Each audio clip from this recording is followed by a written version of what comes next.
Hey, just so everybody knows, according to what I saw on my screen, Scott Swift was the first one in tonight. Sorry, Johnny, but I think it was a tie actually.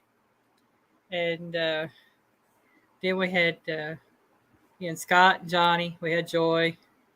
Sampy came in, and Piggy, Linda Peterson, Kickapoo Crafty Cat. Well, I'd hope I'd have come in. I'm here. I hope you came in too there. And I heard Michelle. Hi, Michelle. And there's Treasure Hunter. Welcome in, everybody. Welcome in. Treasure Hunter. And I guess y'all can tell I got sheared. I finally got to go. T&J Homestead. Hey, Teddy and Jessica. There's Pooch. Howdy, Pooch. Howdy. Pooch. But yeah, I went and got sheared, y'all. I couldn't handle that mop no more. It was driving me crazy. Hey, Leo's Vlogs. Yep. Leo comments on several of our videos. And there's Alvin Lewis. Alvin! I know I saw Alvin Lewis. There I did. I know I did. And Canal Jesus Christos. Hello. Hey, Tom. Don't know I've seen that before. I have seen it before on commenting on a regular video.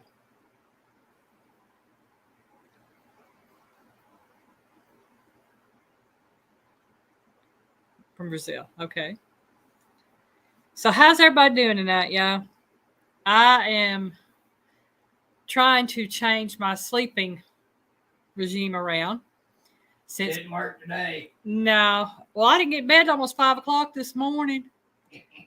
I was trying to put together a video for Piggy for tomorrow.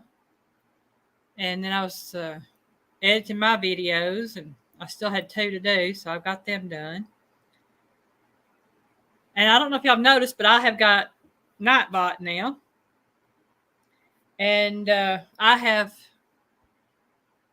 several channels that I have listed on Nightbot, and I hope it works out. Just trying to help them grow. I just seen this one right here. It's for Teddy and Jessica at T&J Homestead. Anybody that does not have them, if y'all could check them out, see if y'all would like to subscribe to the channel. There will be several others popping up throughout the evening. And if y'all would just, like I said, if y'all don't have the channels, please just check them out. I'm not saying, you have to subscribe to everybody just because I don't subscribe to everybody. I'm sorry, I can't. But if you like the channel, if you think you might be interested, then you can subscribe. Go from there. Thank you. Oh, you're very welcome. Yeah. I'm trying to utilize everything I can utilize to help not only myself, but others. And after having seen Nightbot on several channels and how it is being used and utilized, I feel like that right there would be a good resource for me to help other channels as well. So, and let y'all know, hey, I got Piggy on there too, y'all. And I think I'm pretty sure I've got Kickapoo Crafty Cat on there, and I think I've got Mr. Scott Swift on one.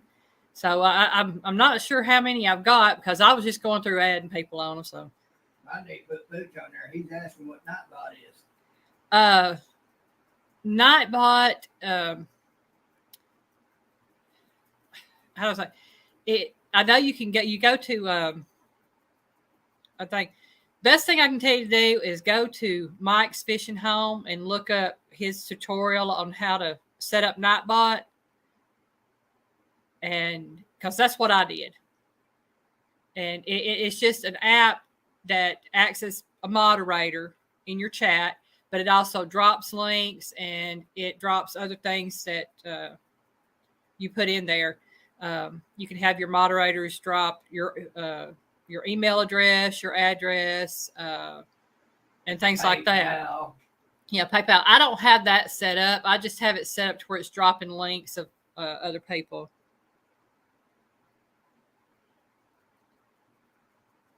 But yeah, I may do a tutorial on what I did, because I know there's some things in there that I wasn't sure on, and I just went through every little thing on Nightbot, and it's called nightbot.tv.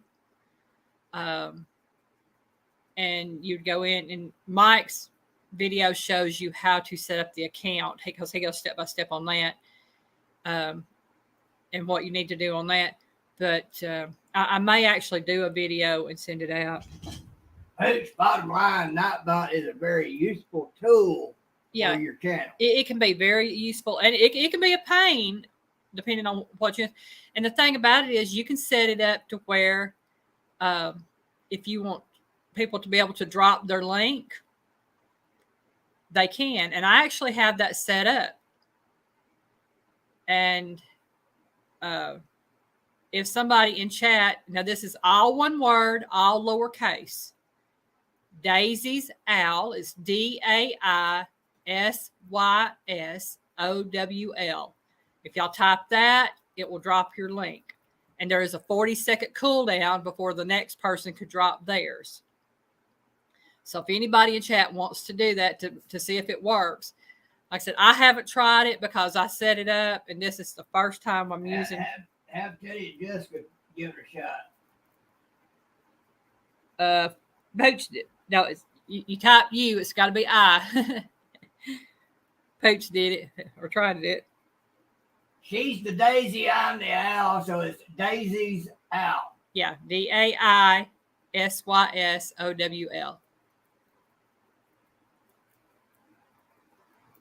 Hey, Dan Thompson, welcome in.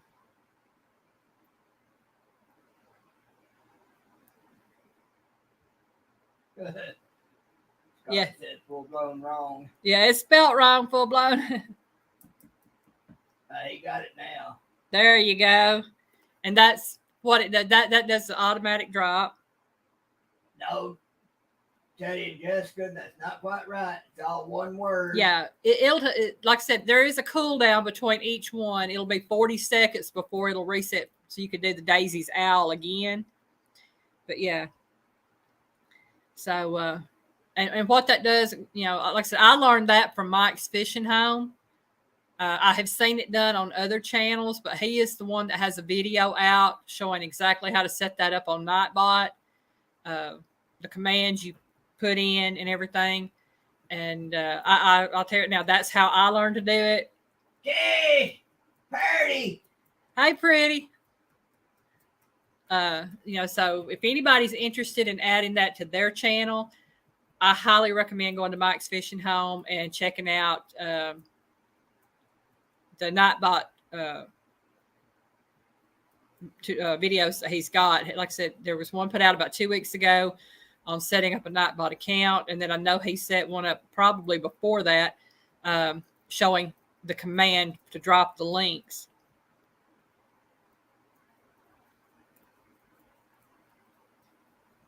I'm going to have to watch that video, Michelle. I haven't been able to watch hardly anything. I've been busy.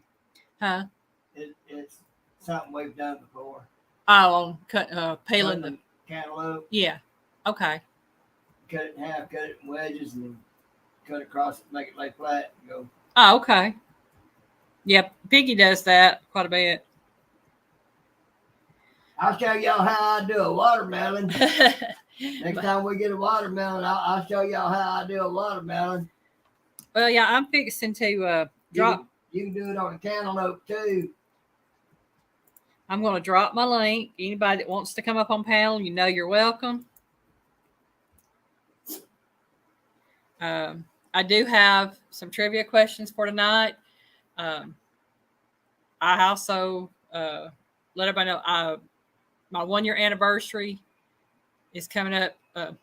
According to YouTube, I got a notification this morning that it's my 1 year birthday.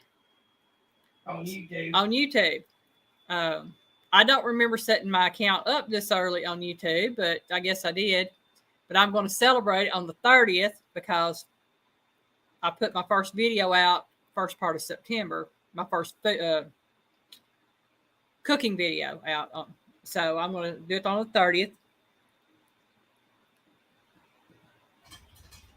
You did a good one on with that drone page.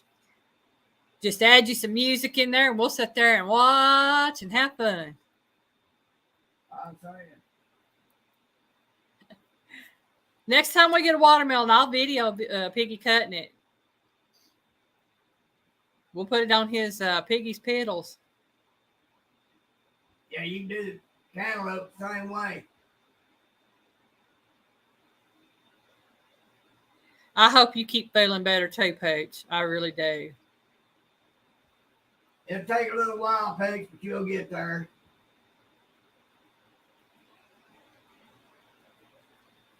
That's right, Michelle. He got a new toy to play with. Yeah, Michelle, that'll go a long way towards helping him feel better. You know us boys with our toys.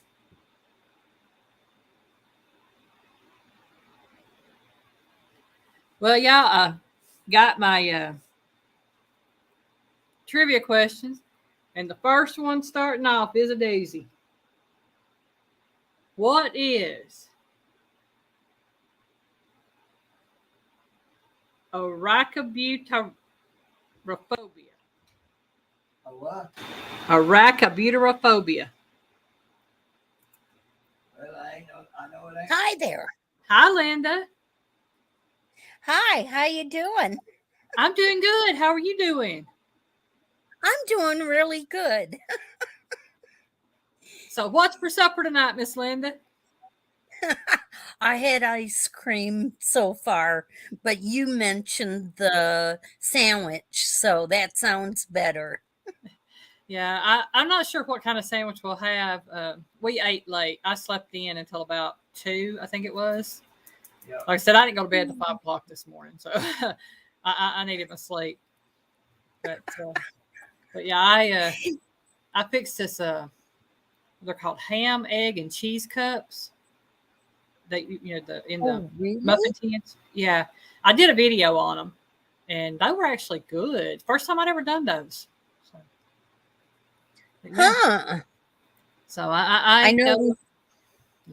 I know we have a biofeedback, and you don't come across that good, but it's a-okay. That's about what it goes like in stations.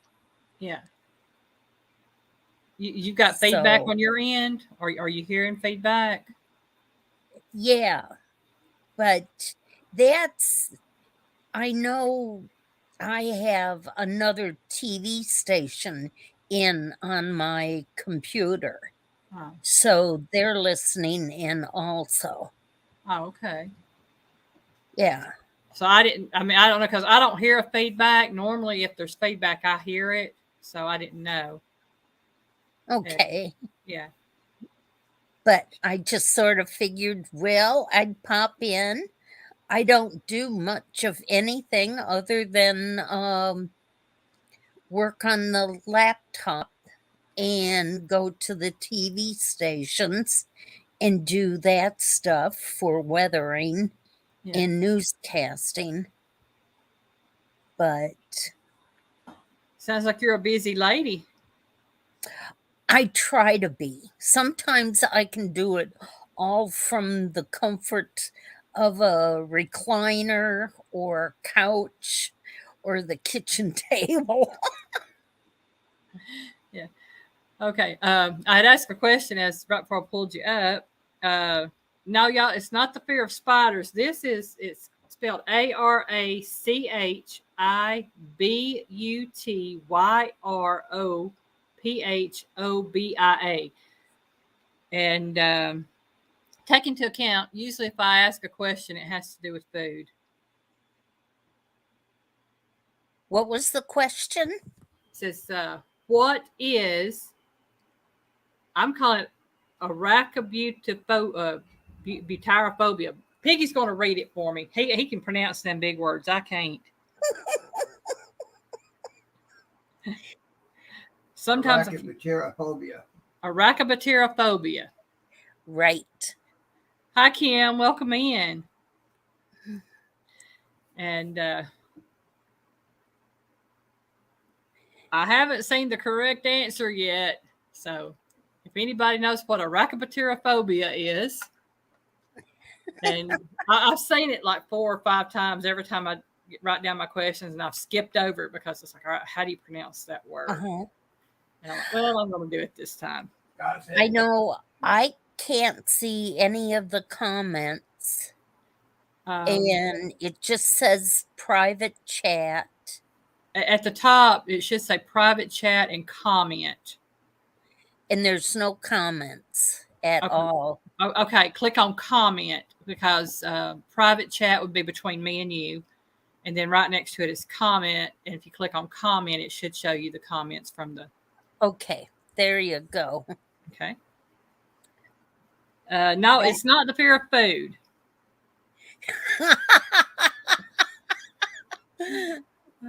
Bugs. Do what? The fear of no Bugs? food. No, that's not. It's. I'm just gonna be honest with you. This is one of those that I had no clue myself. TJ Holmes says fear of avocado. Nope, not fear of avocado. It is the fear of getting peanut butter stuck to the roof of your mouth. Isn't that funny? It is. Because I'm sitting here. I ain't got that fear. I don't have that fear. I'm sitting here like, I got a finger, and got a spoon. So I don't have to. Yeah. Be like a puppy dog. You feed puppy dog peanut butter. They just sit there and lick until it's gone. Oh, yeah. That's what we used to do in the hospital. I worked there for 17 and a half years, and we had to work with the patients and feeding them and different things that they'd like to eat. Oh, yeah. And so it was something different. And, well, I mean, that was my mom. It was always, something different with her for me when I was taking care of her. But I've been in certain situations where people are doing things, and I've seen different kinds of phobias that people have. And I mean, I don't think I have any phobias except for chickens. I love to eat chicken. I will pluck a dead chicken, but you cannot get me to touch a live bird. I do not like live birds of any kind. Oh, really? Yeah, I tried to help my aunt catch some chickens one day. Me and her and her husband, we were running around her backyard, and I would wrangle the chickens toward them. I mean, I could shoo them very well, but when it come time to catching them, I froze. It was like I was a statue, couldn't touch it. See, I've butchered chickens, hogs, cows, deer. I've made ring bologna in my lifetime. So I've done a lot of stuff. I've even butchered it and killed it and put it down, but also raised it and gave it a good home. Yeah. So I mean, self-sustainability right there. Mm-hmm. I tell you, it's getting to the point that's what we're all going to have to be doing again soon, is doing for ourselves. Well, this last winter, I talked my son into buying a cast iron meat stuffer, and it's about 18 gallons, and it was a cast iron one, and lo and behold, he went and picked it up and he brought it to his house up north, and he goes, "How did you find out about that?" And I go, "I was watching the marketplace. That's how I find a lot of things like that." Yeah. So I told him, I will help you, make ring bologna again, because some of the places that made ring bologna no longer make it. Yeah, it's all you find really now is a little sliced bologna, and a lot of times that's not worth it. Not the worth your money that you're putting out for it. Yeah, yeah, it's something else because I can remember growing up, they had that big long log of bologna, and Hmm. you know, big and round, and mom and daddy, even my grandmother, they would buy it and they would slice it by hand, and that was good bologna. And then you started buying, well, we got to where we couldn't find that. And Mama would buy the sliced bologna. It just didn't taste the same. No, No. but see, the thing is when you butcher a cow, you use the large intestines, you clean it out real Right. good, and then you make your bologna and you stuff it into that. And I mean, it does take a long time Yeah. to do it, but you can, and then you smoke it. And you don't put it up to your lips and smoke it, but you put it in the In the smoker. smokehouse. Yes. And hang it Yeah. in the smokehouse. Yeah. I mean, and I've seen bologna hanging like that. And I've seen salami and hams and other things hanging in the smokehouse to smoke. Mhm. And I've seen cold smokers and I've seen hot smokers. So I think a lot of it's people's preferences on what they do or how they do it. But I would love homemade bologna. With Anita that comes in here, she makes homemade canned bologna. Oh, really? Yeah, she learned how from her mom, and I've never had it, but she's talked about it, and I know her husband loves it. But she's one of those that she was raised.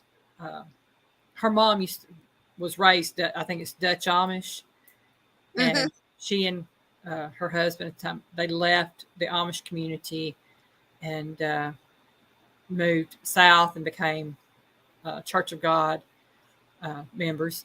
But Anita was still raised. Her and her brothers and sisters were raised knowing how to do a lot of the stuff through the Dutch Amish because of her mom and dad. Hmm. And she talks about a lot of the stuff that she does, like making the bolognas and stuff. And I'm like, oh man, that sounds so good. It's so good. The first summer I was married in 1970, I was in a farm that had farms by Amish people, Yeah. and I learned from the young ladies how to can without a pressure cooker. And I mean, this was meat, vegetables, peaches, everything. And that's why you had the outdoor kitchens in Yeah. those days. Because it's so hot. Yeah.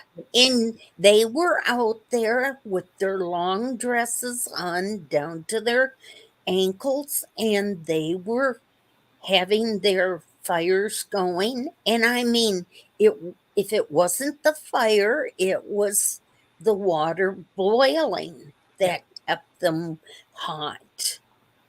So, yeah, I Yeah. learned an awful lot from those people. Yeah. It's amazing what you can do. I mean, I've had people tell me, that you can't pressure can fruits and things like that because you have to water bath them. But the thing about it is, if you check back, it may not be per the canning community's Hmm. standards, but if you can can it, you can pressure can it or you can water bath can it. It just depends on how long you have to do it. Right. And, and like my strawberry jam, technically strawberry jams or all jams, jellies, and things like that should be water bath. But my recipe came from my canner, my pressure canner, and it says to pressure can it.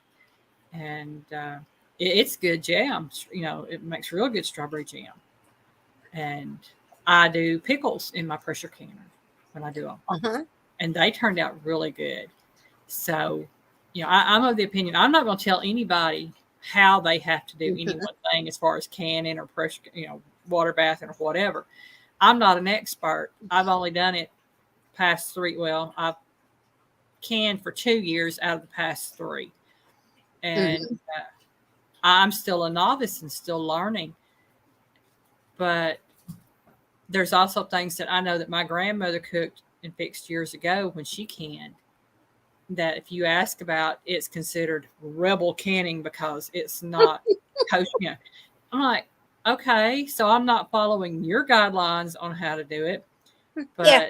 I'm trying to be safe for my own family, and it's not like I actively go out and force my food on people. Right.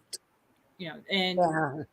and I am concerned about, botulism and things like that when I'm canning. I try to make sure everything is, cleaned, ready to go, and that it seals properly and everything gets cleaned off after that, because I don't want to get sick. I don't want Piggy to get sick, and I don't want anyone eating my food to get sick. But that's something that a lot of people have to realize.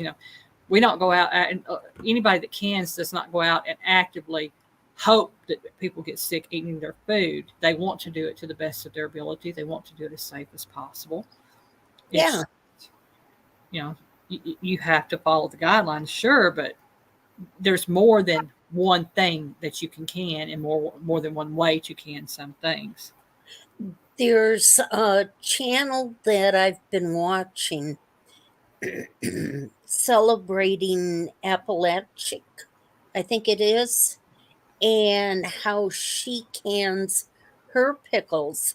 Her pickle jars are boiling hot out of the water, and she puts hot pickles into it, and then she puts a hot lid on top of it, and she screws it on as tightly as possible. And she doesn't open water bath it.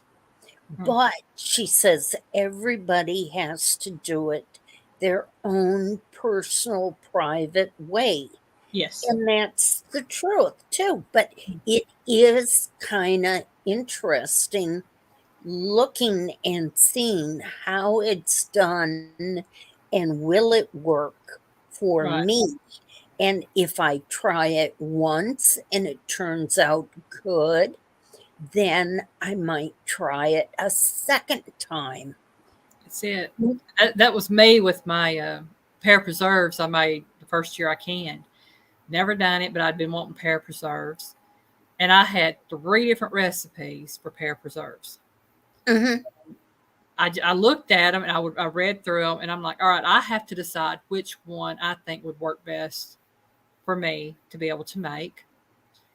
And there was one that it took overnight because you had to let the pear sit overnight, and that was the one I actually did. And the others did not have the spices in it like that first one did either. The first one had the cloves and things like that in it, and that's the kind my grandmother made. So I wanted the pear preserves like I grew up with, and that was the first one. And so I made them. And Piggy will tell you, those things were delicious. I would use them on pork chops and ribs. I would use it on biscuits. I put it on. Yeah, you can use people. I hear people all the time say, "Well, you can't use this on this. You can't put this on that." Why can't I? I'm the one eating it. Why can't I put it on it? And so I love pears with pork, and it worked out great. So, hey, I'm all for that.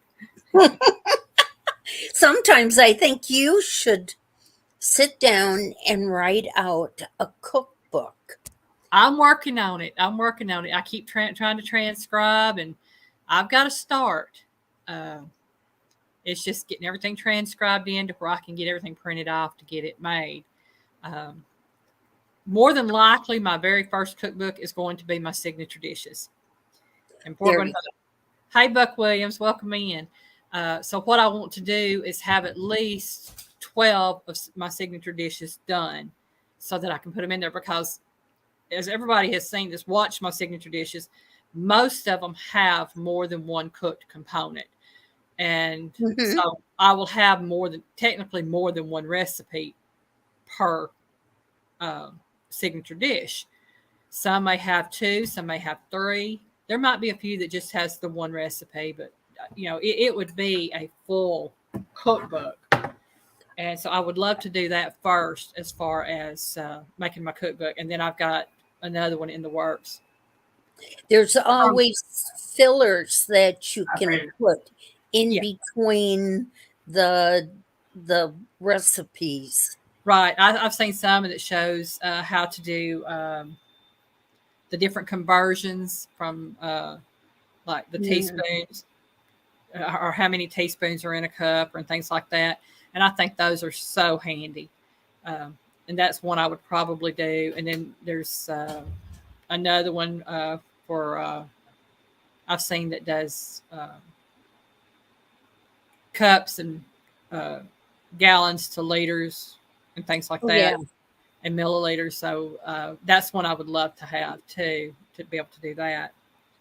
So it's a case of there's a lot that I like that I've seen as far as fillers, and there's some about substitutions that I would love to be able to put in there, because like in baking, a lot of people don't know. I know probably most all the ladies in here would know that when you're baking, if you don't have eggs, you can use a tablespoon of mayonnaise per egg, Mhm. baking. And that's something that when I learned it, I was like, hey, that's good to know, because I might run out of eggs, but I usually always have mayonnaise or something on hand, and I could substitute, and I have substituted. And just like you could substitute applesauce for oil in a cake, Mhm. cookies, or something like that, and it actually, to me, it makes it taste better. So I always try to do that. When it calls for oil, I try to use applesauce. And you can always substitute for eggs the flaxseed Yeah, if you're vegetarian. yeah, So these are some of the things I have learned. yeah. And I think those are great things for people to know. I mean, you Mhm. might have something on hand that you don't normally have, and you be able to convert that to what you have on hand. Well, if you've noticed in the grocery store, eggs are so expensive nowadays. But the thing is this is the time of the year that the chickens are laying the eggs the most. Yeah, And they really shouldn't be that expensive. I know in our area why they were so expensive. I mean, I've seen things about it, and a lot of it had to do with they're playing catch up, because they were chicken farmers and stuff were ordered to destroy the eggs at a That certain gets point. into a whole lot of things that I'd rather Yeah, not go Mhm. down that rabbit hole. yeah. I'm not going to go down the rabbit hole, but they were ordered to destroy the eggs, because I think it was avian flu or bird flu or something had come out. Um, and now the prices here are going down because they're actually getting caught up with egg Yeah. production. I know they were a little bit cheaper in the grocery store the other day than when I went and bought groceries. But yeah, normally where I buy groceries, if they're $1.60, they're high, and they were $3.39 a dozen, and that was at Aldi. Yeah. And so I went to Save a Lot, where I was going to buy some stuff there anyway. So I went to Save a Lot, and they had the flats of eggs, and they had the flats for $6.99. And I went ahead and just bought a flat of eggs. I don't blame you. And I mean, yeah, I was getting medium eggs instead of large, but most of the time I cooked the same amount either way. But It is different, I'll tell you. yeah, and that for me, it's hard, because when you have a cooking channel and you're having to buy the groceries, even going to the cheaper stores, it can get expensive. It really can. And Well, with YouTube, yeah, um, the meat that you're using or the vegetables that you're using, even though you're going to ingest it, Yeah. it's still a tax write-off Oh yeah. for Yeah. you. Yeah. As soon as I get monetized on that and actually have the business going, because a lot of people don't realize, Piggy is on Social Security disability. Right. And I do not work outside of the home, so I don't have an income. We live off of his disability income. Mm-hmm. So I don't file taxes because I don't work. I don't have an income. Mm-hmm. And if you don't have an income, you can't file taxes, Right. even to write anything off. So I have to wait until I have an income coming in that I can claim on taxes. Even then, it'll be under an LLC. Yeah, and then it will be under a business, an LLC. But yeah, I plan on claiming everything I can claim, which I already know I can claim my groceries. And I would say I think it's like 90%, because anything that is used on my channel, I can claim. I Right. can claim my kitchen as an office space because that would be the total area, because I utilize that to cook in. I can use this portion of my living room that I'm in because this is my actual workspace where I do my editing and things like that. Internet. I can claim my internet. I can claim a portion of my electricity. Mm-hmm. And I'm trying to think. There were some other things that I can claim. Water. Yeah, claim water. I can claim my fuel for mileage back and forth to the grocery stores. Mm-hmm. So there's a lot that I'm going to be able to claim, and I already know that. It's just waiting until the moment that I'm able to be monetized and actually have an income coming in, even if it's a small income coming in each month. Yeah. I'm going to make sure, and as far as anything I ship out and things like that, any postage that I personally pay that has to do with my channel, I know that I can claim that and things. Claim that. Yeah. Yeah. And it would be, like I said, I know anything that has to do with my channel and what I'm putting out as product, what I'm bringing in for income, I can claim those things. And believe me, I'm going to. I am definitely going to. Well, I'm going to let you go. And I thank you for talking. Thank you for coming up, Miss Linda. And you take care.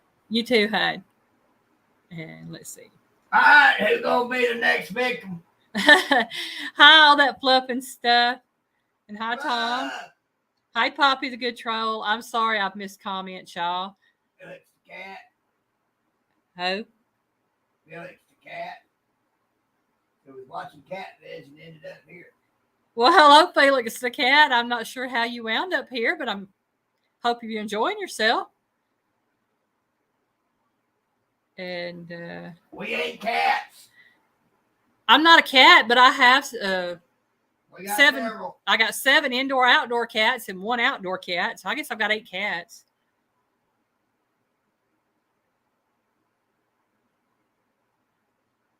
And making sure I haven't missed anybody here. Well, they're not really indoor cats. They come in to eat and play around a little bit and mainly spend their time outside. I said they were indoor-outdoor cats, They like to lounge around and cause me a few problems every now and then. All right, y'all, let's get to the question number 2. Weird food facts number 2. Okay. Where is the mushroom capital of the world?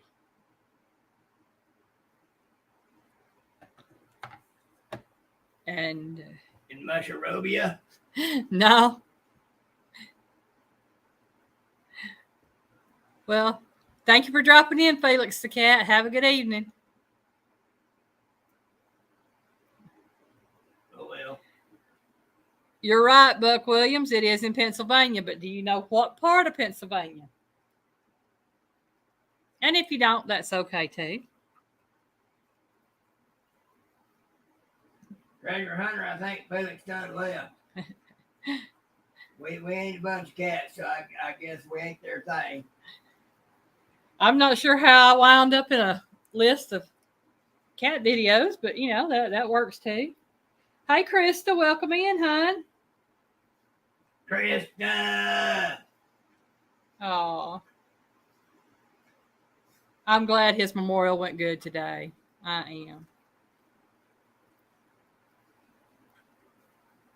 If y'all wondering why I'm looking over, it's like I think I'm behind over here on this one a little bit. Brian, it's been your farmhouse, howdy.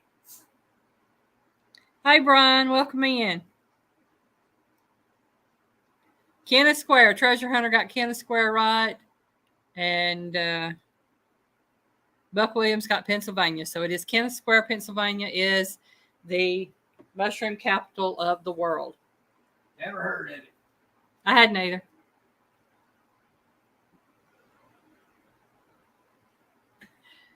All right. If anybody else wants to come up, if the link is not available, just let me know. I'll be more than happy to drop it again. And what I may do, I'll see if this will work. That way, if anybody wants to come up, let me do this. This. And that. And then I'm going to do this. I'm going to pin it to the top of the screen, y'all, if I can get it to pin. There we go. Yeah. So if anybody wants to come up, the link should be pinned to the top of the screen. Hopefully that will work. Sound like a good place to be, Fluff. I tell you what, Fluff, I'm tired enough. I could just about be in bed myself. Honestly.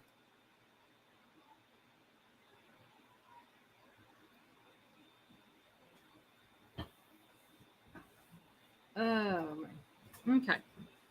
We're going to go with question number 3. If I can read this thing.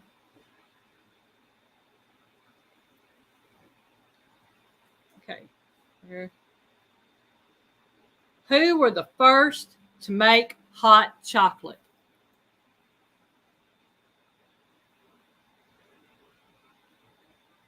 We'll be looking forward to that, Krista, so we can all watch the video. What's that? Krista said she was going to be posting a new video soon on Wanderer Arts and Adventures. Okay. No, Joy, it wasn't the Dutch. What, I would have thought it was the Dutch, too. what was the question? Who were the first to make hot chocolate? Wasn't the Swiss. It's all mine. That is correct, and that is half the answer. I would have taken either one. It's Mayans and Aztecs. It says here the Mayans and Aztecs cultures made it for religious purposes. It was only used during religious rites and stuff for them. Yeah, I bet I know which facet they used it in, too. I don't know. I know they traded cocoa for currency, you know, so hot chocolate's just another figure there. Well, being that chocolate helps to activate and stimulate the pleasure centers of the brain, Yeah. just leave that right there. Hey, Marion, welcome in. Randy Eastman. Howdy. Oh, my. Y'all just trying to make sure I can keep a little bit caught up on the comments. All right, Krista. Oh. You do what you got to do, hon. Oh, definitely. Thank you for dropping in. Thank you so much. I know you've had a very busy day and a busy few weeks. You know where we're at. Well, kind of.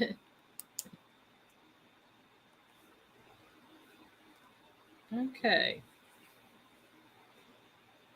Since we don't have anybody coming up yet, like I said, I'm just looking to see what I can read over there that I can't read over here.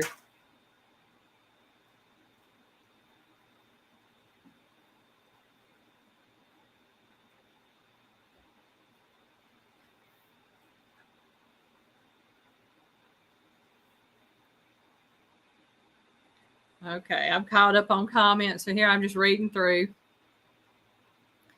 Question number 4.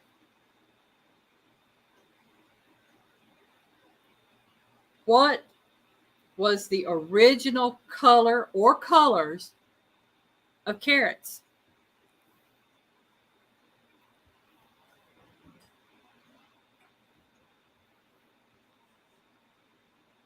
And I remember we had a question last week or week before about the orange color and why they were orange.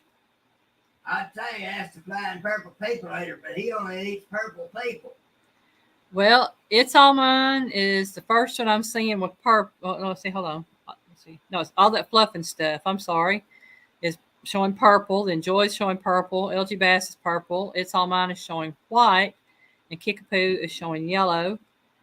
And both colors that were listed are on there. Purple and yellow were the original colors originally. I always thought white was, but according to Weird Food Facts, it was purple and yellow.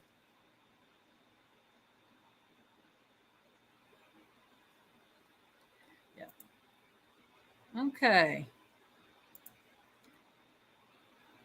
Has anybody ever ate a purple carrot?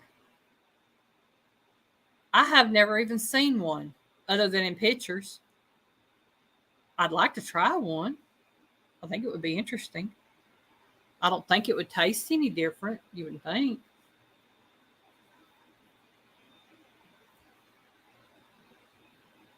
And if y'all are wondering why I'm having a hard time reading, I can't read my own handwriting most days, folks.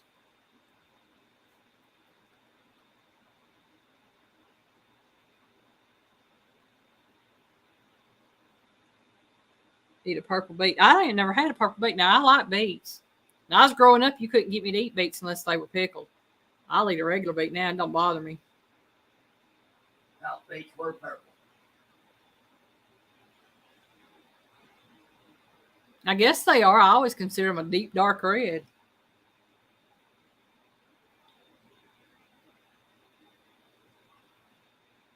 Okay, tastes like the orange ones. I didn't think there was much difference in taste of any at all, just the colors. Well, hey, Alyne, welcome in. They've been in there a minute. That's Alyne Benz. Oh, him. Okay. I thought Yeah. you were talking about LG Bass. No, Alyne. LG. Yeah. From met him in Mike's fishing home. Okay. I'm doing good, Alyne. How are you doing? All 5 colors? I need, okay, white, orange, yellow, purple. I'm missing a color.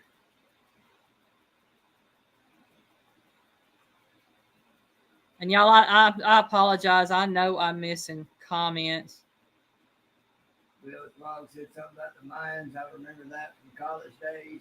Yeah.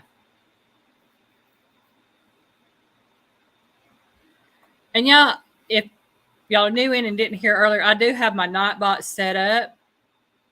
I got set up as dropping links in the chat. If y'all are not already connected with these channels, if y'all would like to check them out. And I'm not saying you have to subscribe. I'm just asking you to check the channels out. If you like them, then you can subscribe. And also, if you would like to drop your link in chat, you can type Daisy's Owl. It's DAISYSOWL,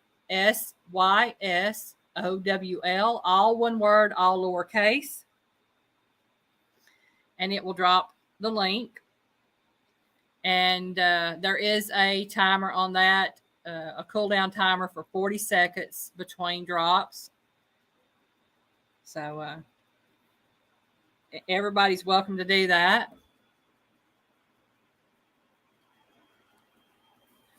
And, you know, it's just simply my way of trying to help others grow the way others have helped me grow. And I haven't reached my goal yet, but I will get there, y'all. Slowly but surely, she'll get there. Yeah. And I think I'm doing good. I looked right before I come on live, and I was sitting at 429. And my goal is to be at 500 by the 30th. Whether or not I get there, I'm not going to cry if I don't. I ain't going to be mad if I don't. I'll just work harder the next year. The next year? Yeah, for the next year. For your 1 year anniversary. Okay, Yeah. I got you. Mm-hmm. That'd be nice for you to hit your 500 by then. I would love to have my community tab. There's LSU Men's channel. Oh, excuse me, y'all, my nose is itching. Linda Peterson done it. Yeah, it's there. That's what it's there for. It's for everybody to use. That's why I set it up. And I do thank Mike's Fishing Home for doing the tutorial on that, on his video, showing how to put the commands in for that. Because otherwise I'd never got that part done.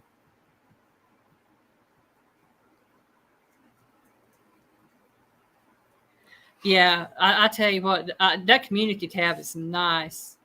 I share out the ones I can when I think about it on my Facebook page and our Facebook group and my channel page that I have on Facebook and Piggy's channel page that he has on Facebook. And I share them out on Full Blown Country's group and in the Vineyard Farmhouses group that I'm in and in 12 Stones Ranch that I'm in. I try my best to share out where I can, when I can. Bub wants to know if this is the paid version of StreamYard. No, this is free. This is free. I can't afford the paid version right now. Tom's at $4.29 right now as well. Oh, cool. Y'all in a race? No, we ain't in no race. Because it's all about supporting each other and being there. And Hooch, Purdy being there will go a long way towards getting you on up there. Oh, yeah. But, yeah, for my part, Piggy was joking about the race thing, but for me, it's not about a race. If I'm racing against anybody, I'm racing against myself. And as long as I can look back and say, hey, I'm doing better than I was yesterday or better than I was a week ago or better than I was a month ago, I think I'm doing pretty darn good. Kickapoo wants to know the benefits of the community tab. On the community tab, Kickapoo, you can share out some of your own things. You can share out other channels, videos and things. You can make posts, small posts on the community tab. It's just really nice to have because if you want to share a video. It's a great networking tool. It is a very great networking tool. If you want to share somebody's video out where other people can see it, the community tab is a great place to do it. Right now, the only places I have that I can share videos is on Facebook. But if I have a community tab, then people that watch my videos can check out my community tab and see other videos that I've shared out. Joy was talking about pushing LG Bass too. Mm-hmm. Something a lot of folks don't really realize. Joy is a great resource and a great supporter. She likes you. She's going to do all she can to help you get on up there. That's it. She got a lot of great advices like Mike does too. Joy has been around YouTube enough and long enough that I guarantee you could ask her a lot of questions and she could answer She's seen the them. twos and pros and Hi, squirrels. Welcome in. Squirrels Magnet Fishing.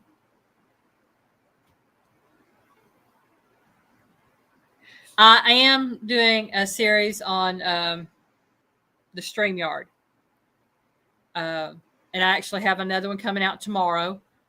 That's video number 3. I already have 1 and 2 out. The very first one was how to set up a StreamYard account. The second one was how to set up a live stream on StreamYard. The third one here is the one that's coming out tomorrow is how to use the host page and the guest page, because there's different things that can be used on both pages.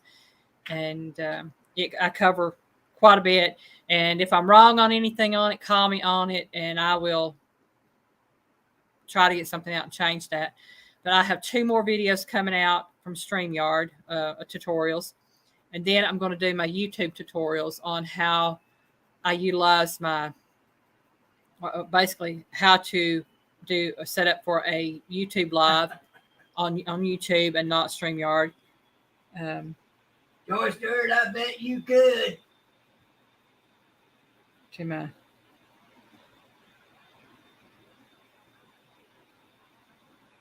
Oh wow, that's nice, Linda. So, and but yeah, like I said, on my YouTube tutorials, I'm going to do how to set up a YouTube live stream on YouTube, because there's been questions from people on how to set them up and things like that. So I want to do that, because there is a difference on StreamYard and live stream, of course. And then also I'm going to do one on how to utilize, or how I utilize the YouTube studio, to help me with my videos and my live streams, and also how I set up moderators, block channels if I have to block them, and things like that, just going through the studio. So I want to be able to do all of that, because I tell you, a lot of that information would have been really helpful to me when I first started. And I actually learned it from listening to others on, again, referencing back to Mike's Fishing Home, Joy Stewart, and everybody like that. I learned from them on things. Those are two if not the two biggest ones you learned the most from. It is. I'm honest on that. I learned a lot from Mike. I've learned a lot from Miss Joy. And I do and have learned some from others. It's just that the majority of what I've learned have been from those two. All right, let's get on to number 5. Again, if anybody's welcome to come up, if y'all want to come up, I have no problem with that. Whether you have an active, or whether you are a content creator, or if you are just a channel, because just because you're you're not a content creator does not mean you don't have a channel. If you are on YouTube, you have a channel. It just means you don't put up content. You watch, and everybody's welcome up here. And you can shout out your channel. You can shout out another channel. You can talk about what's going on. I don't care. I'll sit there like with Miss Linda. I talk about canning, whatever. I'll talk about anything. Pooch, he might do it, but I'll say this. Alyne and I have been watching the boys now up in Oklahoma. You know who I'm talking about. Yeah. For an extremely long time. Yeah. And that one young man, knows what he's doing with it. We learned a lot by watching him. Yeah, and I have learned a lot from him. And I've actually watched one or two of Mr. Boots and Bounty's lives. It's just that when he comes on, a lot of times I'm busy and I can't get in to the live to actually watch it. And when I think about going back to rewatch, I'm busy. So, and that's the way it runs for me. Now, tomorrow I'm going to take and I'm going to get caught up on videos I haven't been able to watch in a while. I will be sitting with someone tomorrow from 9 o'clock in the morning up until about somewhere between 3 and 5 in the afternoon. And so I can get caught up on videos. But yeah.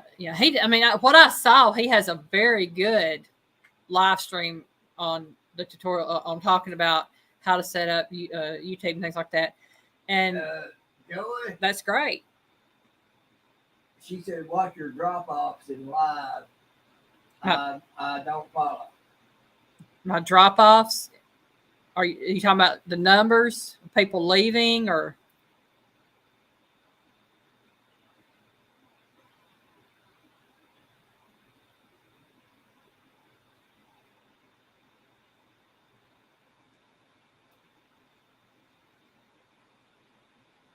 Yes, ma'am, she says. Okay.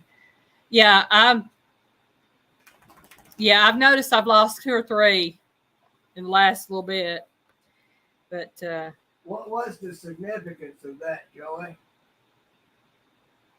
Losing interest, I'm pretty sure. And possibly talking about other channels or things, I don't know. But you know what? I'm me, and I'm being honest, and I want others to be able to find the resources that I found. And so, yeah, I've been watching the numbers. They've been fluctuating, but staying pretty much the same. So, Appreciate it, Fluff. yeah. I'm happy that everybody's here that's here. That's the main thing. That's me all the time, Pooch. Okay. All the time, tired. Okay, y'all marked off a question I didn't even ask. Uh-oh. Says, why are Kraft American singles not called American cheese? Yeah, I mean, I don't expect everybody to stay all the time in my lives in here, or because people have things to do. And it's like, I know there's some that are normally in here aren't in here tonight, and I know why. The amazing thing about your lives is that it's on a Saturday evening. It's in it is in the most prime time slot there could be. And people like to do, especially in the summer, people like to go out and be doing stuff, going to movies, going fishing, going doing this, going doing that. So for anybody to be in your life at all is amazing. It is. Joy Stewart, that's partially it. And now, Fluff, it's not because it's not American. Hi, Beth Cornett, welcome in.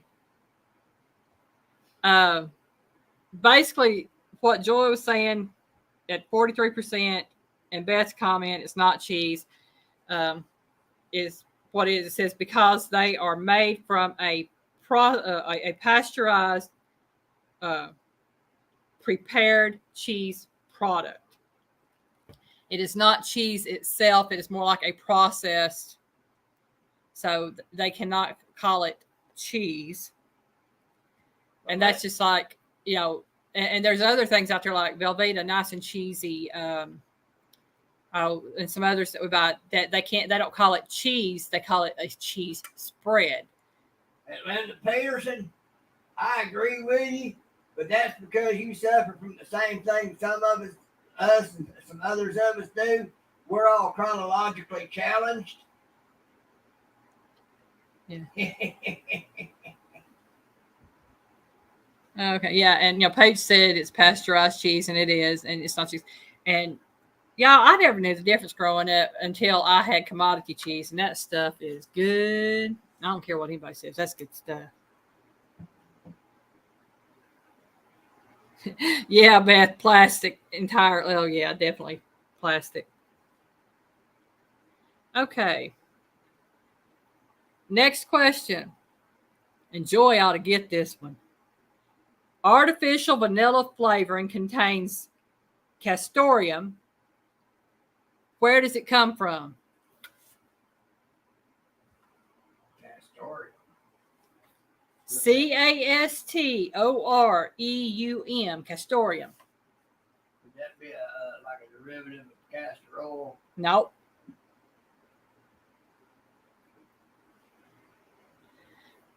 Yeah, that commodity cheese was the best stuff I've ever had growing up. Treasure hunter. I've got a friend of mine who's an engineer. He told me that margarine is actually only one molecule different from plastic. No, Kickapoo, it's not castor oil. Not castor oil. No, Joy, not alcohol. I was sure Joy would get this one. Joy or Scott. Nope, not a cockroach. Vanilla flavoring.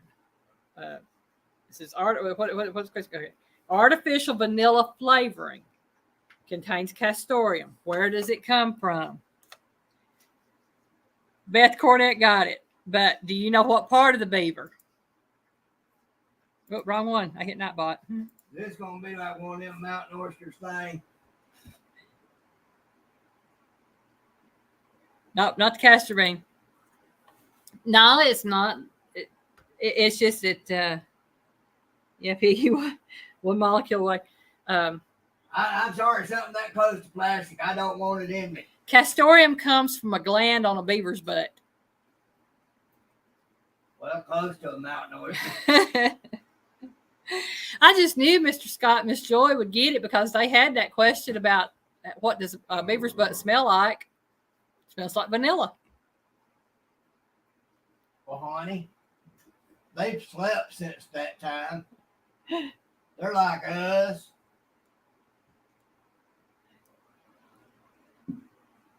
Yep, that's right, Miss Joy. And I remembered that when I was reading this. I remembered that was one of y'all's questions. And it smells like vanilla for a reason, obviously, because they get castoreum from it. Oh, man. All right, question number 7. I'll get there, y'all. Ranch dressing contains this ingredient, which makes it white.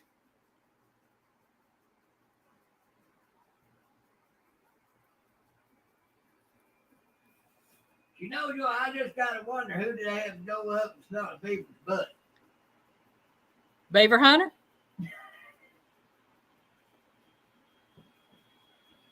Somebody really desperate.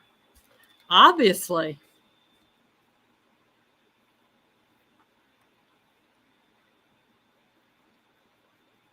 Buttermilk. What's buttermilk? Nope.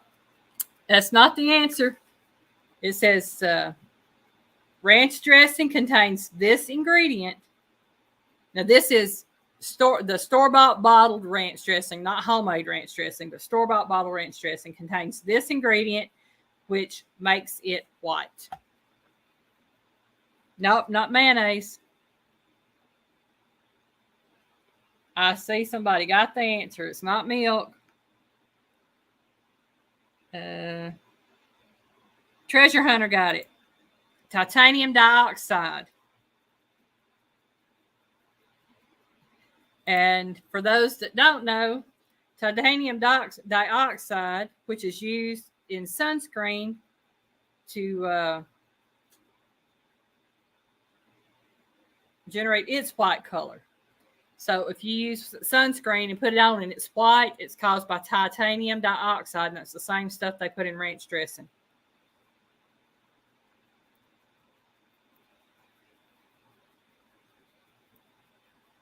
All it flips the name and shame.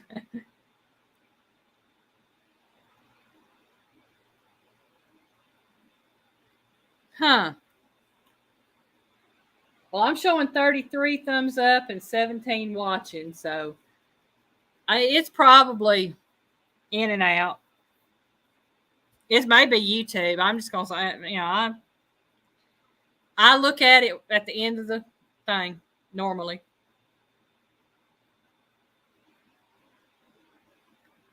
So I don't know. Well, let me get to my next sheet of questions.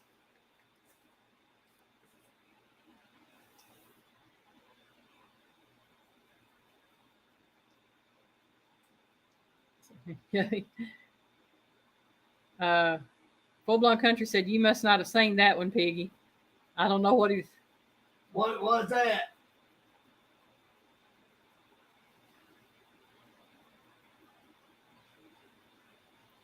His name and shame him interesting. Prostate prospector. Okay. Oh, way. Okay. And y'all... Yeah, I had to visit the doctor one time, and they decided that needed to be checked out. And so they checked it out. And I don't know, but I just got the feeling that he enjoyed that process a little too much, and I was not comfortable with it, much less not comfortable with other things. Yeah, Linda, I have my YouTube pulled up on my other laptop over here.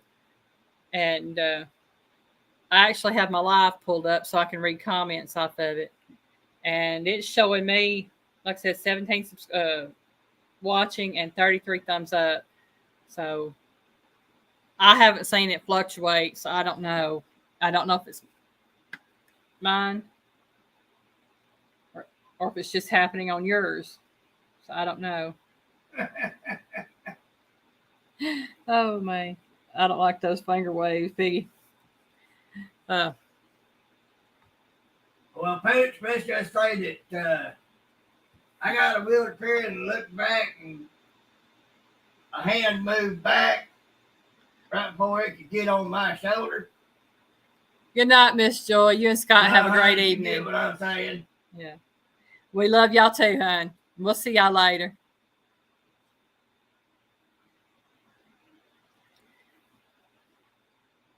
I don't know. It may be the internet fluctuating in and out, Miss Linda. That's all I know. I know, Tish. Can you imagine if we can get them together? Oh, my goodness gracious. Oh, Lord, y'all be in trouble, or we would one. That's understandable. You know, you got to take care of your baby. I know. Hey, Jessica, y'all got a youngin'. Yeah. Sickness is part of the ride.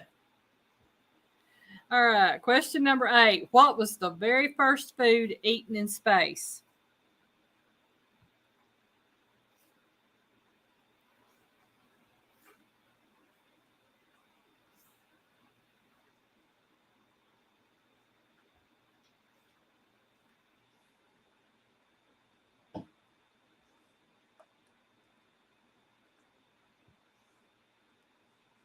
I feel for you. Lord, Pooch.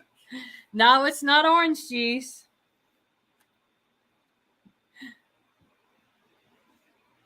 Pooch, mine was wearing some very loud checkered type golf pants. I'll just leave it at that. Yeah, I'm agreeing with you, Miss Kickapoo. TMI from Pooch and Piggy. It's not Tang and it's not peanut butter. And y'all wonder why we men don't like to go to the doctor to have that checked. And it's not soup. That's about as bad for us as going, you ladies having to go to the doctor for breast exams and have been squeezed. It's not cream either.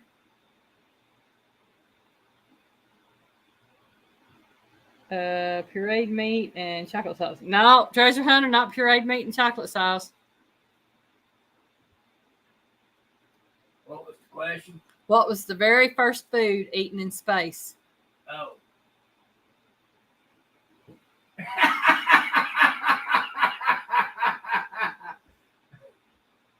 Oh, wait. But why, Kickapoo? Oh, wait. No, Not a TV dinner, Pooch. The TV dinner used to be, they were good. A liquefied MRE. Nope, wasn't liquefied MREs. Wasn't spaghetti. See it, Treasure Hunter got it. Applesauce. Applesauce was the first food eaten in space. At Purdy, you know, Pooch talks about Pooch and Piggy thing going on. Channel. Could you imagine? Oh, me. Okay, question number 9. In 1897, a dentist invented fairy floss. Then in 1921, it was called this by another dentist, and the name has stuck. What is it?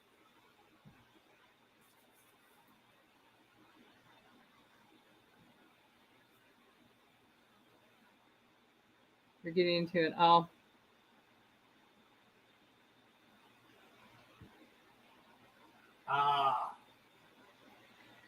Well, I apologize. Nope, it's not dental floss, LaDonna. I'll be quiet. It's not gauze.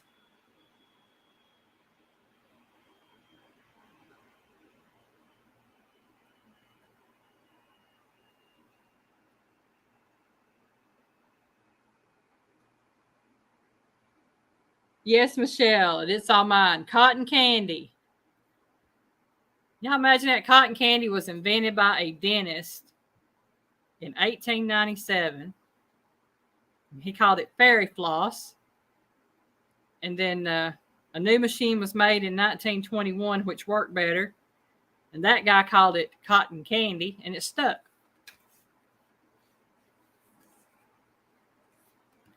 Oh, me.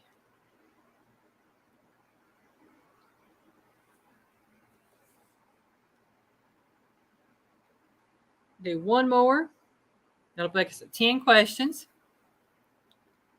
And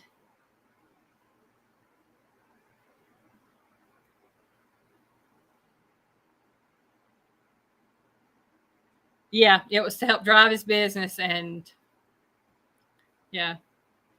So dentists think the best, you know.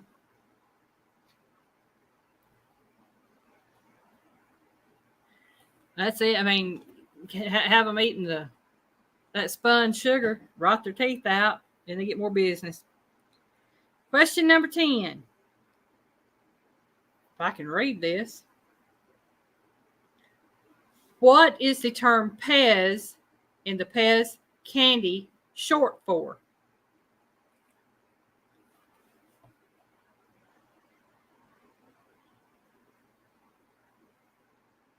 Well, thank you, Kim.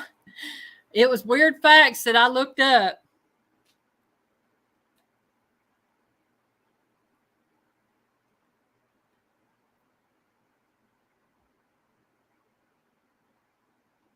Oh, my.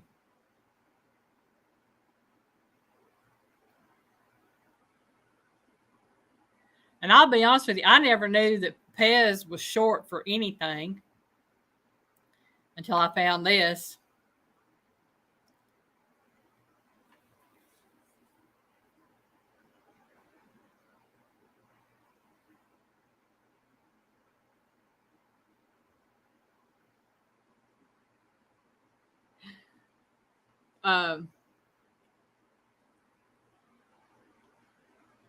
Almost treasure hunter, but it's actually short for a specific word.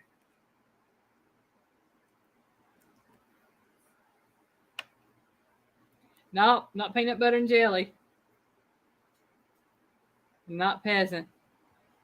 Treasure hunter's on the right track with peppermint, but Pez is actually short for a specific word dealing with peppermint.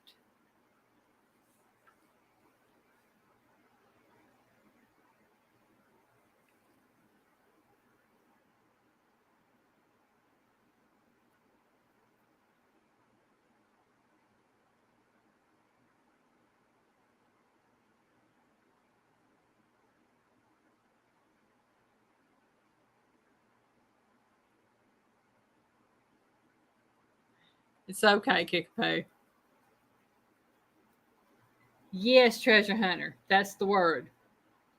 It is the German word for peppermint, which is pfefferminz, I think. I can't pronounce if I can pronounce that right. It said pfefferminz, which is German for peppermint. It was originally marketed for them as an anti-smoking device.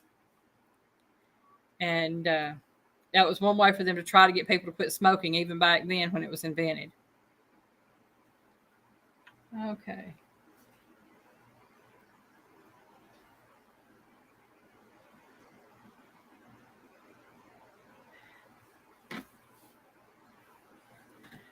Okay, yeah. It's going on 8:20, and I'm going to tell you right now, I am tired. I have, like I told y'all when I first come on, I've been trying to change my sleep pattern, so I'm going to bed, or trying to go to bed a little bit earlier.